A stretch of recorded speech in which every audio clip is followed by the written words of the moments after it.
na yaman at ang pangangailangan ng lumalaking populasyon ng Calamba.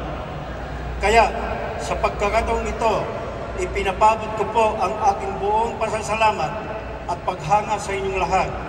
Ang inyong dedikasyon ang tunay na nagbibigay ng salitang serbisyo publiko. Naway magsilbing inspirasyon ang inyong halimbawa para sa kinabukasan ng ating lungsod. Marami pong nabubuhay na walang pag-ibig, ngunit ni isang nilalang ay hindi nabubuhay po kung walang tubig. Maraming salamat po at maligayang anibersaryo sa inyong lahat.